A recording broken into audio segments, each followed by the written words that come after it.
Bonjour à tous, j'espère que vous allez bien et que vous êtes chaud pour commencer cette petite rentrée du S2. Voilà, moi c'est Jade, aka Jadantine sur le forum, et je serai une de vos deux tutrices d'odonto pour ce semestre avec Constance.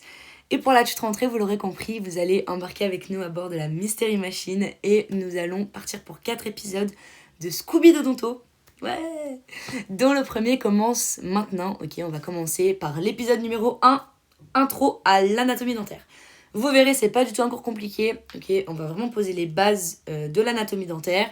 On va parler de la cavité buccale, de la dent, du tissu environnant, etc. Et je vais pas trop rentrer dans les détails parce que voilà, les détails seront un peu sur les fiches plus tard. Mais c'est pas ça le plus important, vraiment, c'est que vous compreniez la globalité et ce qui tombe en fait à l'examen. L'odonto en général, c'est pas du tout une matière compliquée, ok, c'est vraiment une matière simple. Il y a un peu de compréhension, mais il y a toujours les annales qui tombent. Bien évidemment, ça veut pas dire que vous devez pas réviser les cours, attention, mais du coup, pour s'entraîner au QCM, c'est beaucoup plus simple. Et voilà, c'est une matière qui est très cool, très chill. Donc, on commence maintenant sans perdre plus de temps. C'est parti. On va donc commencer par des petites généralités. Ok, la cavité buccale, par définition, c'est juste l'extrémité supérieure et le début du système digestif. Ok, elle communique en avant avec le milieu extérieur et en arrière avec l'oropharynx. L'oropharynx, c'est cette petite partie-là. C'est une partie du pharynx. On a le nasopharynx, l'oropharynx et le laryngopharynx. Et l'oropharynx, ça va faire du coup la communication entre la cavité buccale et tout le reste du coup du système digestif. On a des limites à cette cavité buccale. Sur les côtés, délimitées par les joues. En bas, devant par les lèvres. En haut, par le palais dur et le palais mou. Et en arrière, avec les amygdales. Ok, donc la limite en arrière, c'est pas l'oropharynx, c'est les amygdales. Ok. Dans cette cavité buccale, on a autre chose. On a des arcades dentaires. On en a deux. L'arcade d'en haut qui s'appelle l'arcade maxillaire, puisque l'os qui est là, c'est l'os maxillaire. Et l'arcade d'en bas, qui est l'arcade mandibulaire, puisque l'os qui est ici, c'est l'os mandibulaire. Ok, ces deux arcades, qui sont une en haut, une en bas, elles vont délimiter deux sections dans la bouche. La première section, du coup, qui est en avant, qui est en extérieur des arcades dentaires, c'est le vestibule. Le vestibule, c'est cette partie qui est entre les joues et les lèvres et les dents, ok. Donc, c'est cette partie-là, là. Et pareil en haut, ok. Du coup, avec le pointeur, c'est cette partie-là et cette partie-là. Ok, donc on a le vestibule qui est du coup en extérieur des arcades dentaires, et à l'intérieur des arcades dentaires, on a la cavité buccale en elle-même, qui en l'absence d'aliments, elle est presque totalement occupée par la langue. Ok. Malgré que ce soit deux zones bien distinctes, le vestibule et la cavité buccale, les deux, ils ont un point commun, c'est qu'ils sont tous les deux revêtus d'une muqueuse, ok, qu'on va appeler le tissu épithélio-conjonctif. Vous verrez ça en histologie, pas de panique. Ce tissu épithélio-conjonctif, ce qu'il faut juste retenir, c'est qu'il a des glandes salivaires accessoires. Et j'insiste bien vraiment sur le accessoire. C'est pas principal, c'est des glandes salivaires accessoires. Pourquoi accessoires? Tout simplement parce que la cavité buccale en elle-même, son premier rôle, ce n'est pas d'humidifier. Donc les glandes salivaires, elles sont juste là pour rajouter un bonus, ok, en gros, à la cavité buccale pour l'humidifier, d'accord? Mais en aucun cas, c'est le premier rôle de la cavité buccale. Accessoire, on retient. Ok, quoi d'autre à dire? Oui, que l'os qui est ici, ok, l'os qui entoure les dents, il est en dessous recouvert par de la gencive. Ok, on verra après l'anatomie de la dent, vous inquiétez pas. Et bien évidemment, en l'absence de nourriture, hormis ce rôle de digestion, la cavité buccale elle va servir à la gustation, à la déglutition et à la phonation. Ok, donc pour la dent, anatomiquement, chaque dent elle est composée de la même façon. Elle a deux parties. Une partie au-dessus qui va être la partie coronaire, donc c'est la couronne. C'est la partie visible dans la cavité buccale, ok, c'est le blanc des dents. Et une racine, ok, la partie radiculaire, qui elle ne se voit pas, attention, elle ne se voit pas dans la cavité buccale puisqu'elle est recouverte tout simplement par la gencive. C'est comme si vous disiez une plante, ok, on voit la tige et les feuilles, qui correspond du coup à la partie coronaire, et la racine de la plante ne se voit pas, elle est dans la terre. Là, c'est exactement pareil, la racine ne se voit pas, ok. La racine, elle se termine en apex, on le voit, c'est ces deux pointes-là. L'apex, ça signifie juste, ok, étymologiquement, ça signifie la pointe. Donc là, on a la pointe du coup des dents, mais on a aussi la pointe des poumons, ok, l'apex des poumons, c'est la pointe des poumons, etc. On voit qu'on a ici 2 collets. Les collets, c'est des séparations. Le collet physiologique et le collet anatomique sont différents. Attention, piège, je l'annonce maintenant. Le collet physiologique, c'est le collet qui sépare la couronne de la gencive. Comment on retient? La physiologie, on le sait, vous l'avez vu au S1, c'est tout ce qui est normal, d'accord? Donc normalement, dans la cavité buccale, on voit le blanc et le rose. On voit qu'une partie de la dent, ok? Le reste est recouvert par la gencive. Donc le collet physiologique, vu que c'est ce qui est normal, normalement, c'est ce qui sépare, c'est ce qu'on voit dans la cavité buccale, c'est la couronne et la gencive. Alors que le collet anatomique, c'est quelque chose de plus précis, d'accord? Donc c'est ce qui va séparer la couronne de la racine. Ce schéma-là, il va être très important puisque c'est là où on va voir du coup toute l'anatomie de la dent, plus les tissus environnants, etc. On commence par étudier la dent par la dentine. La dentine, c'est ce qu'il y a ici, d'accord? On voit que la dentine, elle est au niveau coronaire, mais aussi au niveau radiculaire, d'accord? Donc la dentine, elle fait vraiment tout le tour. Et c'est ce qui va un peu couvrir, ok? C'est ce qui va entourer la pulpe qu'on a ici, à l'intérieur. C'est vraiment ce qu'on a le plus à l'intérieur de la dent. La pulpe, c'est tout simplement une cavité, ok, qui va contenir les vaisseaux et les nerfs. On voit ici qu'elle a 2 terminaisons, la pulpe. Une terminaison en bas radiculaire, ici, de chaque côté, et une terminaison coronaire. Pourquoi? Parce qu'ici, on voit que la terminaison, elle est dans la couronne, d'accord? Et elle se termine en cul-de-sac, d'accord? Ici, là, vu que l'influx va comme ça vers le haut, ici, après, il n'y a plus rien, on ne peut plus aller au-dessus. Donc ici, la pulpe, elle a une terminaison coronaire en cul-de-sac, du coup, en haut. Et en bas, on a 2 petits canaux en bas qui vont du coup vers le bas, qu'on appelle les canaux apicaux. Pourquoi apicaux? Puisqu'ils se trouvent au niveau de l'apex, tout simplement. Donc on a 2 canaux ici principaux et on a des canaux accessoires, ok, qui du coup participent aussi au bon fonctionnement de la pulpe, etc. Ok, maintenant qu'on a vu ça, on va voir le tissu externe. Le tissu externe de la dent, pas les tissus environnants, attention. Le tissu externe, on en a 2. On a l'émail ici et le sément là. Attention, ça c'est vraiment un piège, mais typique, d'accord?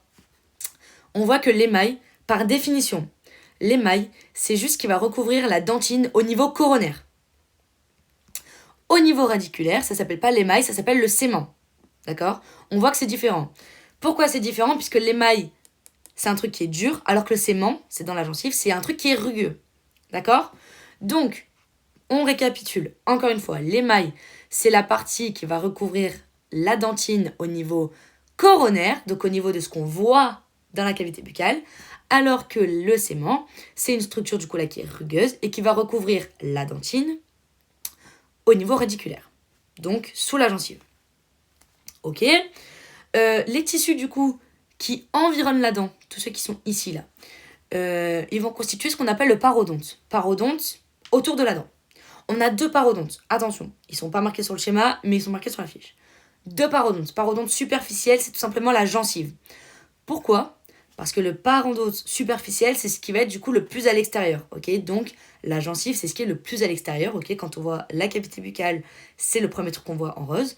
Donc gencive, parodonte superficielle. En dessous, on a le parodonte profond, et là, c'est composé de ces 3 choses. Le ligament dento-alvéolaire, qui se trouve du coup entre le sément et la gencive, l'os alvéolaire, qui est tout ici, et le sément. Ok, le sément fait partie du parodonte profond. Et du coup, le parodonte superficiel, le parodonte profond et la dent en elle-même constituent ce qu'on appelle l'organe dentaire. Bien, alors maintenant on va voir du coup la partie terminologie, c'est la partie numéro 2 du cours sur les 4. On va voir 2 appellations, ok, différentes. On va voir la dentition et la denture. La denture, on le verra juste après.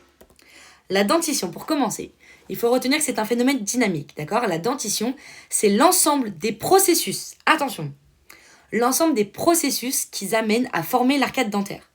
Donc, vous comprenez bien que la denture, ça va être l'inverse, c'est un phénomène d'état qu'on verra juste après. La dentition, c'est juste le mécanisme de changement, d'accord? Ok, on en a 2 de dentition. La première dentition, c'est du coup la première fois que les dents elles poussent. On en a 32 qui vont pousser. D'accord? 8 incisives temporaires, 1, 2, 3, 4, 5, 7, 8. 4 canines temporaires, 1, 2, 3, 4. Et 20 molaires, dont 8 temporaires et 12 définitives. Pourquoi on dit que cette première dentition, elle est temporaire, sauf pour les 12 définitives là, des molaires? Tout simplement parce qu'elle va être remplacée par une deuxième dentition. Donc toutes les dents qui vont pousser là, elles vont tomber. Sauf les 12 définitives. Attention, ça c'est un truc vraiment super biaisé. Mais du coup, il faut retenir que les 8 incisives temporaires, après, vont être remplacées. Les 4 canines temporaires, après, vont être remplacées.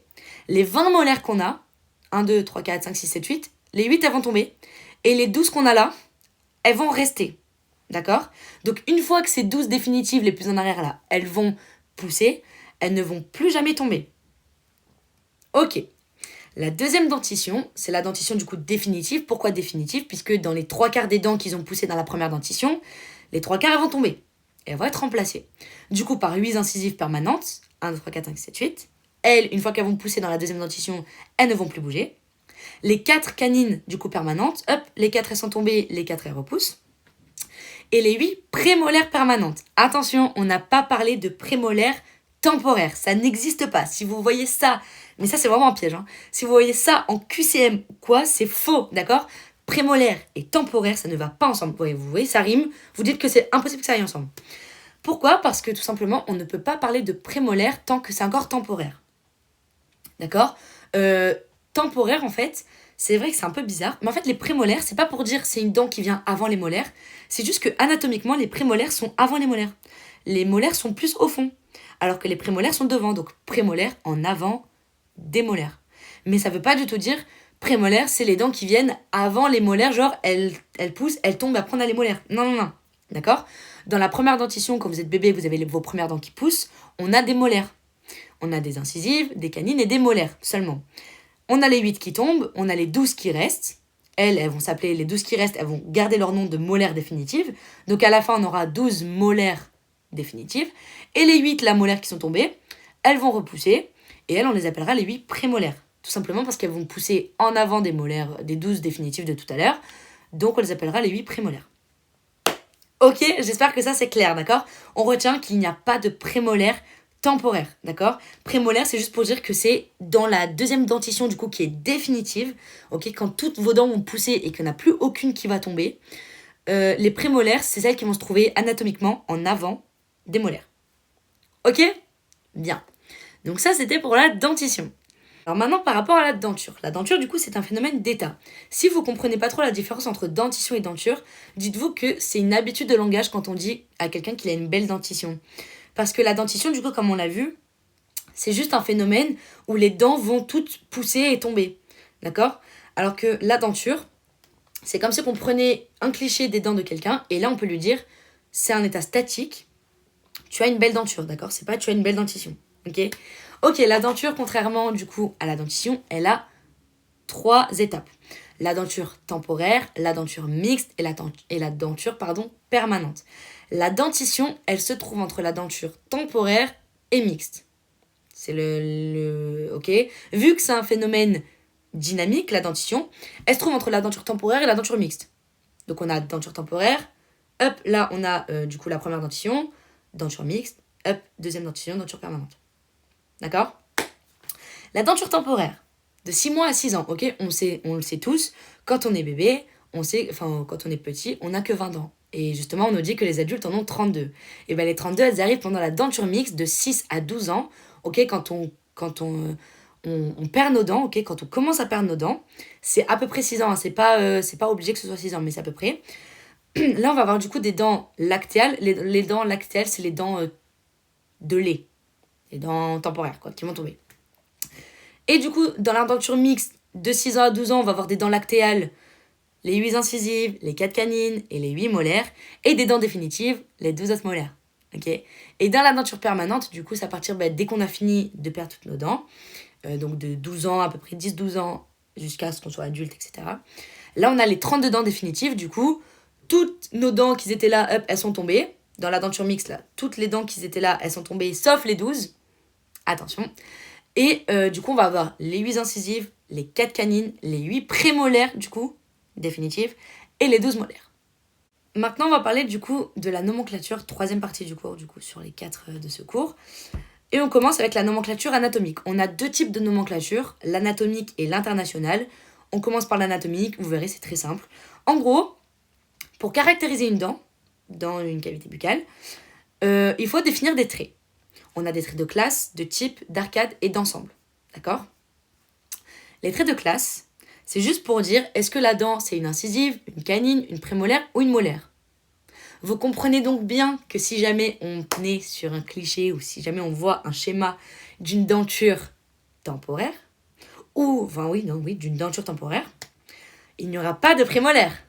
Attention, comme on l'a dit, prémolaire et temporaire, ça ne rime pas ensemble. Bien que ça rime, ce soit ok, le même syllabe, non. Ok? Donc, les traits des dents. On commence avec du coup les traits de classe, comme on a dit, incisive, canine, prémolaire, molaire. Les traits de type, est-ce que c'est la première dent, la deuxième dent, est-ce qu'elle est plutôt centrale, latérale? Ça, ce sera plutôt pour les incisives, ok?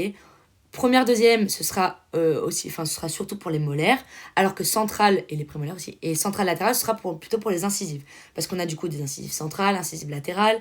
Les molaires, on a première molaire, deuxième molaire, et prémolaire, pareil.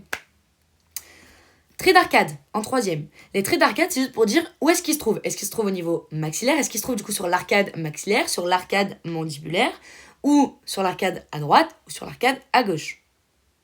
Ok, genre, on peut dire l'arcade maxillaire droite.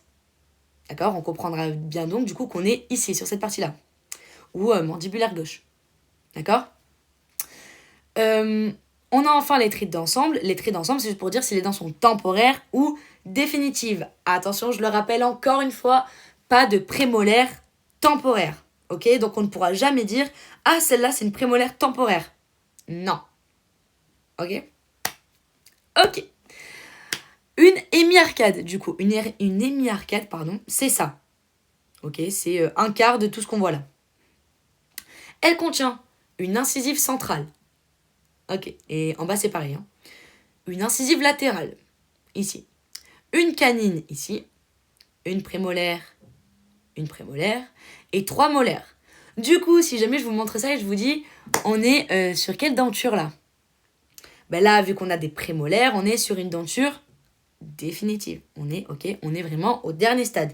Là, celles-là ne pourront pas tomber, ok? Elles viennent de pousser, c'est prémolaire, c'est définitif. Ok, donc 2 incisives, une canine, 2 prémolaires et 3 molaires.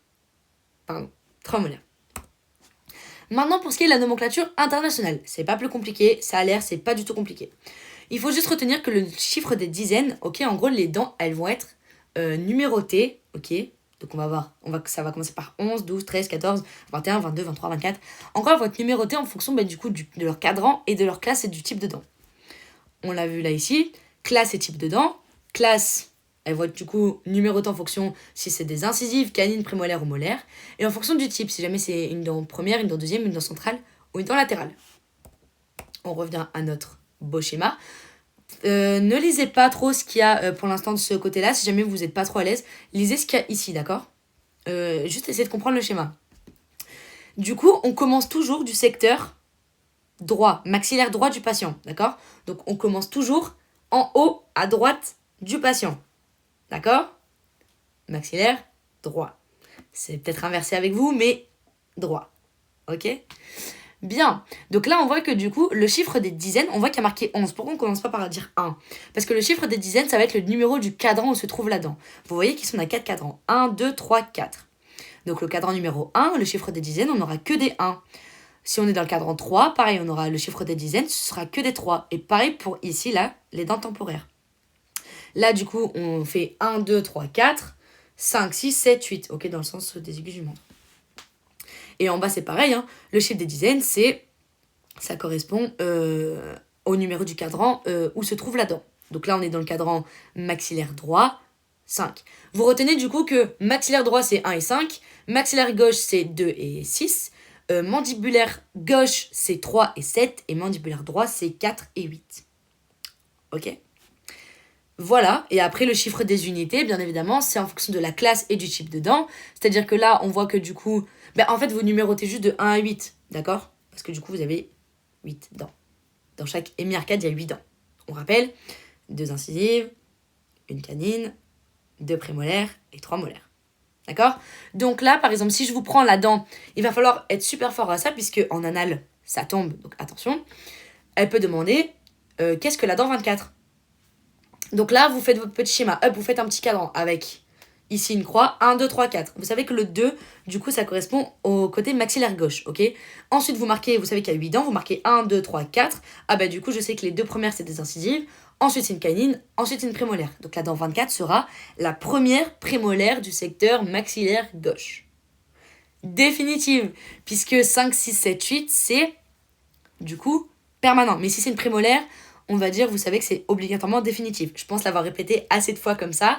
Prémolaire définitif, pas de prémolaire temporaire. Donc là, sur un cadran comme ça, vous avez 5, 6, 7, 8. Ok. Et du coup, vous avez incisive, incisive, canine, molaire, molaire.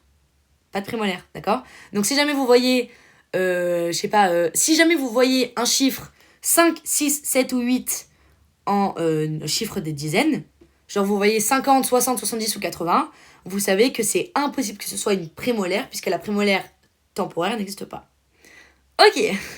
Petit aparté sur ce que c'est l'occlusion dentaire. L'occlusion dentaire, c'est un état statique aussi, donc à un instant donné, comme la denture de tout à l'heure, on le rappelle, à un instant donné. L'occlusion dentaire, du coup, c'est juste un état d'un rapport interarcade, ok, qui est défini par au moins un point de contact. Ça veut dire quoi? Ça veut juste dire que l'occlusion dentaire, c'est l'emboîtement bien des dents avec au moins un point de contact entre la dent en haut et la dent en bas. En gros. Et du coup, par extension, c'est toutes les situations, tout ce qu'on a là, où on a du coup un rapport interarcade, d'accord? Où les arcades, du coup, s'emboîtent les deux ensemble. L'OIM, l'occlusion d'intercuspidie maximale, donc l'occlusion qu'on a entre les deux cuspides, on verra ce que c'est après une cuspide, de deux arcades différentes, c'est du coup l'enègrement complet des deux arcades antagonistes. Et on le voit ici, en fait, c'est quand l'occlusion est parfaite, d'accord, entre les deux, et c'est vraiment la position de référence. Ok, maintenant, juste avant, du coup, de parler de l'anatomie dentaire externe, etc., on va parler, du coup, juste des plans d'orientation. Quelque chose d'assez simple. Vous le voyez aussi en anatomie, on a 3 plans d'orientation, le plan sagittal, le plan coronal et le plan transversal. Le plan sagittal, il est là.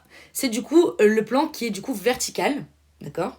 Enfin, c'est un plan, tous sont verticales sauf l'horizontal, mais c'est un plan qui est vertical, le plan sagittal. Il est antéro-postérieur, donc antéro-postérieur, ok? Il va d'avant en arrière. Et il divise le corps du coup en 2 parties, ok? Si on coupe ici, on a la droite et la gauche, d'accord? Du coup, qui sont bien évidemment égales. Il existe du coup le plan sagittal médian, le PSM. Ça, c'est important.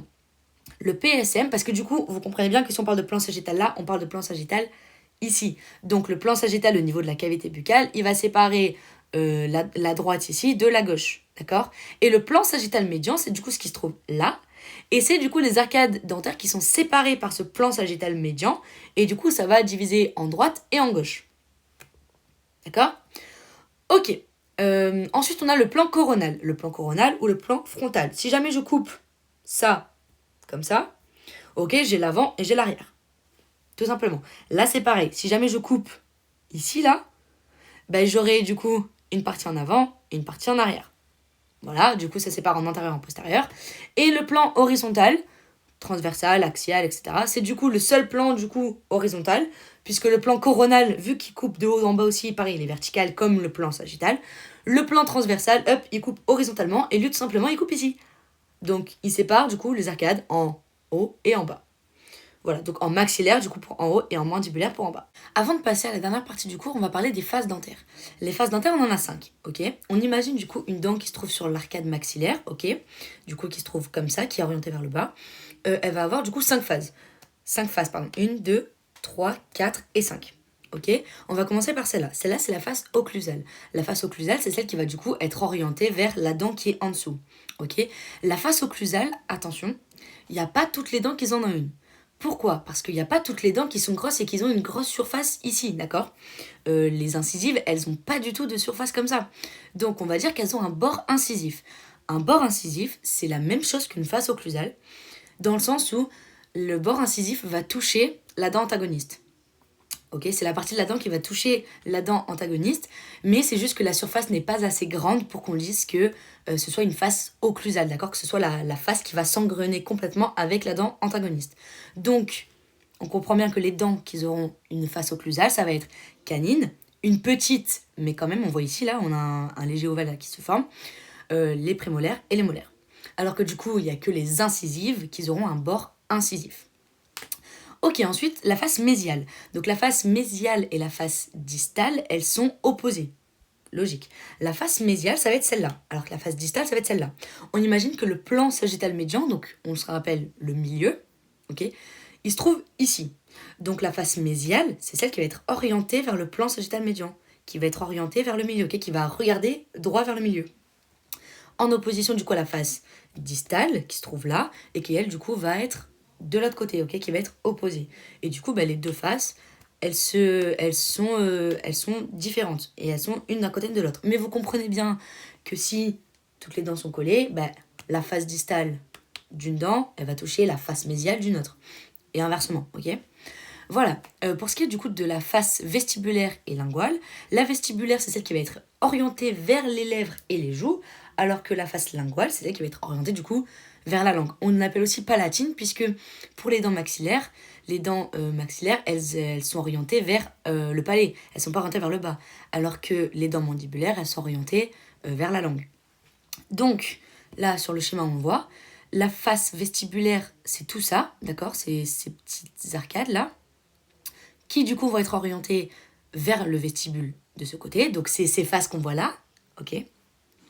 La face linguale si on est en bas ou palatine si on est en haut, elles sont vers l'intérieur. Donc si on est là, face vestibulaire, face palatine, face vestibulaire, face linguale. Ok ? Bien. Nous allons donc maintenant parler de la dernière partie du cours sur l'anatomie dentaire externe. Donc on va voir tout ce qui se trouve en extérieur de la dent et son environnement du coup avec la dent. On commence avec la couronne et la racine. On revient un peu là-dessus, même si on en a parlé tout à l'heure, pour expliquer autre chose. Tout à l'heure, on avait parlé du coup de la séparation entre la couronne et la racine, du coup avec un collet qui est anatomique, alors que la couronne et la gencive, c'est un collet qui est physiologique. On se rappelle, ok ? Là, le principe, ça va être un peu pareil. En fait, il faut se dire que la couronne, il y en a deux. Il y a la couronne qu'on voit, ok ? Donc c'est ça.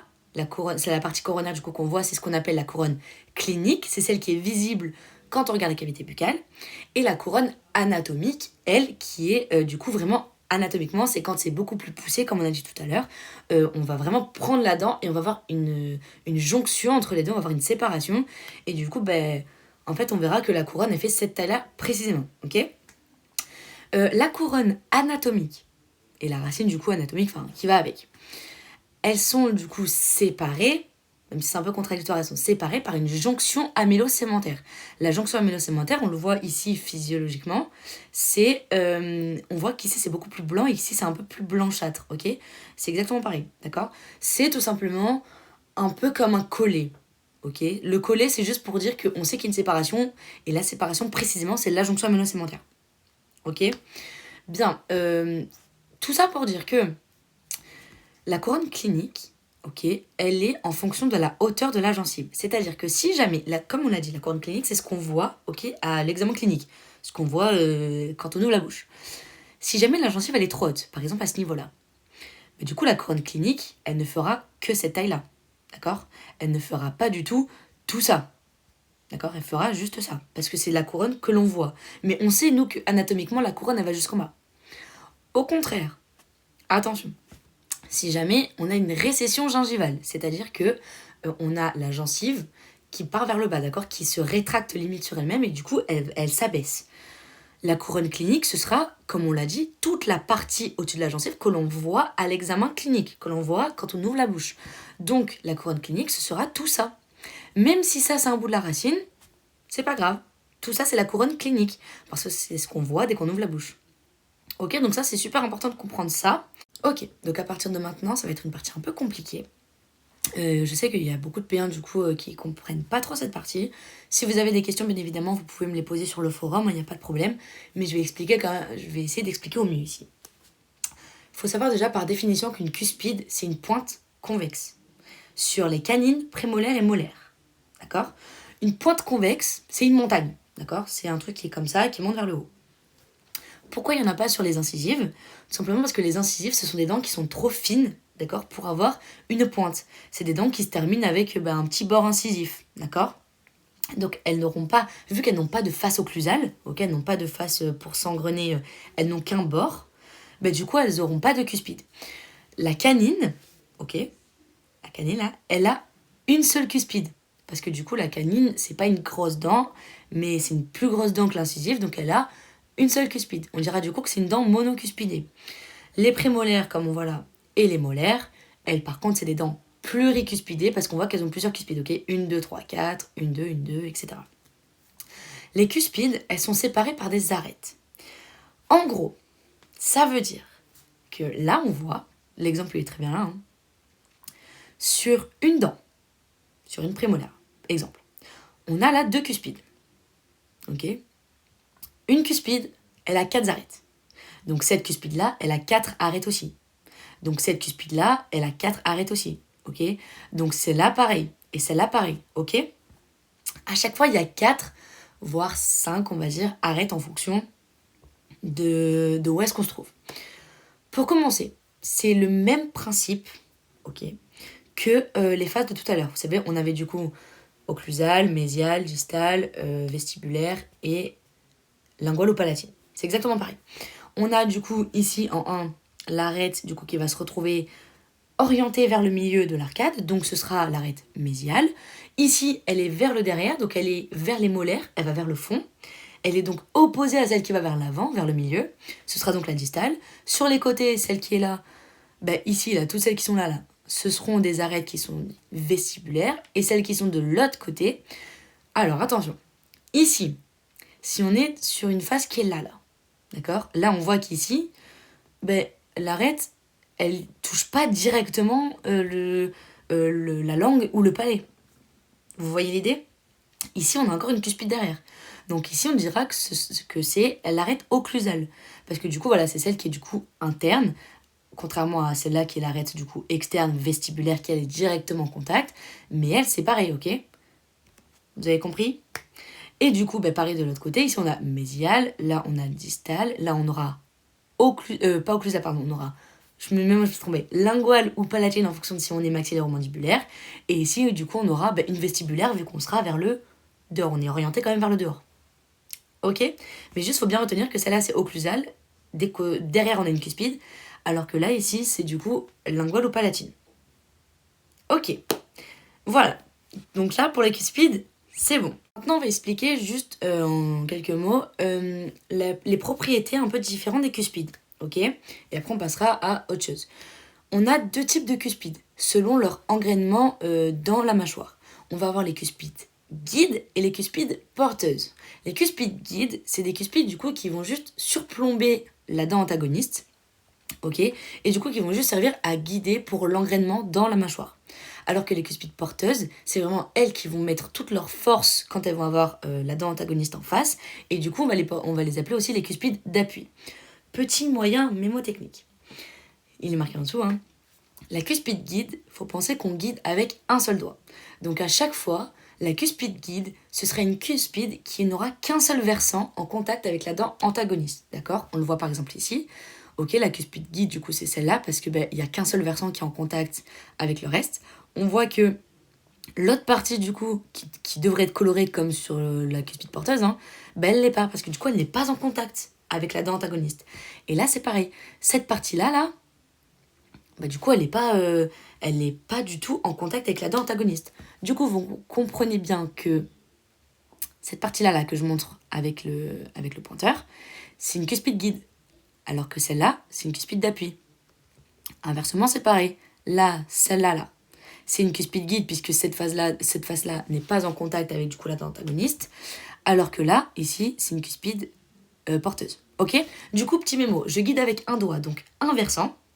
Ok ? Et l'autre, pour les cuspides porteuses, j'ai mes 2 haltères avec les 2 bras, donc on aura 2 versants. Ok ? Je porte avec 2 bras, 2 versants. Ok. Avant qu'on explique un peu cette diapo qui est un peu compliquée, j'aimerais qu'on revienne 2 secondes sur cette diapo-là où il y avait ces petites étoiles-là. Je préfère en parler maintenant, comme ça c'est tout frais dans votre tête et vous comprenez la suite. On n'a pas parlé de ces 4 petites étoiles-là. Ces 4 petites étoiles, c'est ce qu'on appelle des pans. P-A-N-S, ok, c'est des pans. Un pan égale une étoile, d'accord ? 2 pans ensemble égale un versant. ok? Et un versant séparé avec une arête, ok? Donc on comprend bien qu'on a 4 arêtes, donc 4 pans, puisque les 4 arêtes, 1, 2, 3, 4, elles séparent du coup la cuspide en 4 pans. Et ces deux-là et ces deux-là, ok, ça forme des versants. Donc on a 4 pans, 1, 2, 3, 4. 2 versants et 2 versants, d'accord, qui sont séparés du coup par des arêtes. Ok, comme ça vous vous embrouillez pas sur pan, surface, naninana, ok. On revient sur celle-là. On va parler des crêtes. Une crête égale 2 arêtes. Ok, je vais vous expliquer avec ce schéma-là. Ici, il faut imaginer que là, il y a les pointillés qui continuent et que du coup, là, c'est une arête du coup vestibulaire. Vu que là, après, on a le vestibule qui est là, alors que ici, on a du coup la langue ou le palais. D'accord? Donc là, on imagine que ici, là, ce que je fais avec mon pointeur, c'est une arête vestibulaire. D'accord? Donc ici, on a un pan. Ici, on en a un. Ici, on en a un autre. Et ici, on en a un. On en a 4. Ok? 1, 2, 3, 4. Ici, on a une crête du coup qui s'appelle la crête mésiodistale parce que du coup, elle rejoint l'arête mésiale et l'arête distale. Et inversement, c'est pareil pour l'autre. Si jamais là, on avait du coup notre crête vestibulaire, enfin notre arête vestibulaire, on aurait du coup l'arête vestibulaire qui se continue avec ici, du coup la palatine ou la linguale là. Et du coup, enfin tout à l'heure on a dit l'arête occlusale. Là du coup on dit plutôt, vas-y, on va dire linguale, ok, comme ça on s'embrouille pas. Les deux arêtes qui sont là, elles se rejoignent en une crête. Ok? Donc, on comprend bien que les traits en pointillés bleus, c'est du coup une arête mésiale et une arête distale. Et ça forme une crête. D'accord? Et du coup, vous comprenez bien que cette crête mésiodistale, vu qu'elle est en mésiodistale, elle va séparer d'un côté le vestibule, de l'autre côté, soit la surface occlusale, soit le palais et comment ça s'appelle? La langue. Ok? Donc, la crête mésiodistale, elle est composée d'une arête mésiale, d'une arête distale, comme son nom l'indique, et elle va séparer du coup d'un côté le versant vestibulaire et de l'autre côté le versant lingual, ou palatin, ou occlusal. Ok? Bien. D'un autre côté, on a les crêtes cuspidiennes, du coup vestibulo-palatines, ou vestibulo-linguales. C'est la même chose. Du coup, vous comprenez bien qu'elles sont composées d'une crête, enfin d'une arête vestibulaire, d'une arête soit occlusale, soit palatine, soit linguale, ok? Et du coup, ces deux arêtes vont former une crête, et la crête va séparer d'un côté mésial et de l'autre côté distal, ok? C'est l'inverse. Donc, on récapitule. Ici, les traits en pointillés bleus, ils séparent vestibule ici, langue, palais, etc. de l'autre côté. Cette crête-là, la rouge, donc la vestibulopalatine ou vestibulolinguale, elle sépare mésial et distal. Ok? Bien. Un autre petit truc. Ici, c'est pas marqué, on a juste marqué ici les crêtes marginales. Les crêtes marginales, en gros, c'est juste des élévations linéaires, en gros, qui limitent les faces occlusales des plans pluricuspidés. Enfin, des dents pluricuspidées, pardon. Donc là, du coup, ça va être ça, ok, ça va être les petites crêtes qu'il y a là, du coup, qui limitent, du coup, les faces occlusales des dents pluricuspidées et le bord incisif des incisives. Parce qu'on l'a dit, il n'y a pas de face occlusale dans les incisives, donc il faut bien délimiter quelque chose. Et on délimite le bord incisif qu'on a dit tout à l'heure. Ok, petit moyen mémotechnique. Les pans, on l'a dit tout à l'heure, ils sont séparés par des arêtes. Ok, on a dit, on se rappelle, on a l'image en tête avec les étoiles rouges, 1, 2, 3, 4. On a du coup deux pans qui forment un versant, et les deux pans en dessous, ils forment un autre versant. Ils sont séparés par des arêtes. Donc les pans, ils sont séparés par 4 arêtes. 4 pans, 4 arêtes. Comme les arêtes d'un poisson. D'accord? Mémotechnique. Et les pans, ils se rassemblent en crête au-dessus. Ok, là on a dit qu'ici on avait un pan ici, un pan ici. Donc les deux pans qui sont là, ils se rassemblent en deux arêtes, mais du coup les deux arêtes c'est une crête, ok, on l'a dit tout à l'heure. Et du coup comme la crête d'un coq, voilà. Ça se rassemble du coup en un comme la crête d'un coq. C'est bientôt la fin, ok, on est sur les dernières diapos. Là on va expliquer vite fait ce que c'est les sillons, les fosses et les fossettes. Ça c'est un peu plus facile que ce qu'on a vu juste avant. Les sillons, pour commencer, il faut se dire qu'on en a deux principaux, et après on en a deux autres. Ok? Le sillon principal central, c'est celui du coup qui est ici. Le sillon principal périphérique, c'est celui qui est là. Il faut se dire que le sillon principal central, c'est celui du coup qui va être en mésiodistal, comme tout à l'heure quand on a dit là les arêtes mésiodistales ou les crêtes mésiodistales, c'est pareil, ok? C'est dans la même direction. C'est-à-dire que du coup le sillon principal central, il va séparer d'un côté le vestibule et de l'autre langue, palais et surface occlusale, ok? Voilà. Ça du coup, c'est bon pour le sillon principal central. Le sillon principal périphérique, bah, du coup c'est l'inverse. Okay. Pensez toujours que tout ce qui est central, c'est ce qui va vers le centre. Voilà, c'est un petit mémo si vous voulez. Sillon principal central, c'est celui qui, du coup, c'est un sillon, une sorte de ligne qui se dirige vers le centre. Donc, il va être en direction mésio-distale, quoi, comme ça. Et du coup, il va se séparer d'un côté vestibule, de l'autre côté langue et palatine, ok. Le sillon, en général, si vous voulez une petite définition comme ça, c'est juste un creux concave. Tout à l'heure, on a dit que la cuspide, c'était convexe, vers le haut. Là, le sillon, c'est l'inverse. C'est ce qu'il y a, du coup, vous savez, on a nos 4 cuspides qui sont là. Et le sillon central, du coup, c'est celui qui est comme ça. Et là, on a le sillon périphérique. Le sillon périphérique, principal périphérique, du coup, c'est l'inverse. C'est celui qui va être, du coup, vestibulo-lingual. Ok, il va d'extérieur en intérieur ou d'intérieur en extérieur. Et il va séparer, du coup, d'un côté, tous les côtés qui sont du coup mésiales vers le centre et de l'autre côté les côtés qui sont du coup du côté distal, ok. Voilà, ça c'est pour les sillons principaux. Je pense que je vais faire quand même un petit schéma. Dites-moi au pire si jamais vous le voulez, enfin si jamais vous voulez que je vous fasse un schéma très basique, mais juste pour vous mettre où est-ce qu'ils sont les sillons, les fosses qu'on va voir juste après, les sillons secondaires, voilà tout ça, ok. Il y a un schéma qui existe et si jamais vous voulez, je le refais et vous me le dites. Les sillons secondaires, ensuite, c'est les sillons qui sont là. C'est tout simplement tous les petits sillons, ok, qui sont du coup, vous voyez, qui partent du centre. Voilà, c'est les petits trucs qui sont là. D'accord. Sur ce schéma, c'est les petits trucs qui sont ici. Ok. C'est juste un truc voilà, qui est secondaire, voilà. Et le sillon marginal, ça c'est le dernier, il est situé à l'intersection. Attention, on écoute bien. À l'intersection entre un pan cuspidien et une crête marginale.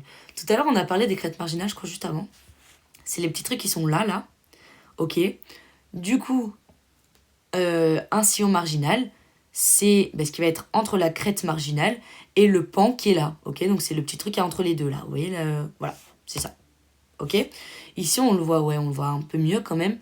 On a du coup notre pan qui est là. Ok, on a 1, 2 et 3, 4 derrière. Des pans, je parle des étoiles rouges de tout à l'heure. Ici, on en a un. Ici, on en a un aussi. Et du coup, on a la crête marginale, du coup, qui était là. Ok. Du coup, ça fait que le sillon marginal, il est entre tout ça. Ok. Crête marginale, pardon, j'ai dit de la merde, je crois que c'est ça et ça. Enfin, on va parler des fosses et des fossettes. Les fosses, pareil, on en a une centrale, en général. Sauf si jamais on a des grosses dents, par exemple, je crois qu'on en avait une tout à l'heure. Voilà, là, vous voyez, on a 2 quand même fosses centrales.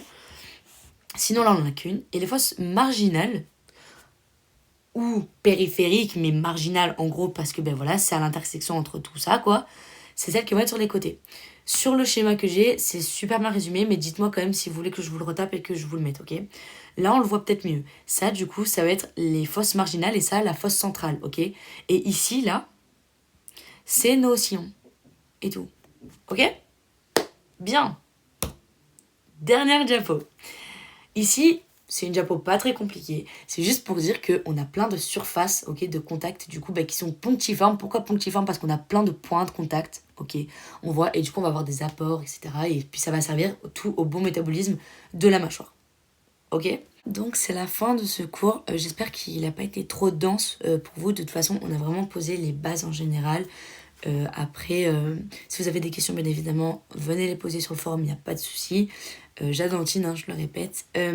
Voilà, c'est du coup le premier cours d'odonto. J'espère quand même que l'odonto vous a plu par le biais de ce premier cours. De toute façon, vous verrez que, comme on l'a dit, ici, on pose les bases pour qu'après, juste vous compreniez quand on parle de couronne, de racines, de mésial, de distal. Au moins, vous comprenez un peu tout ça.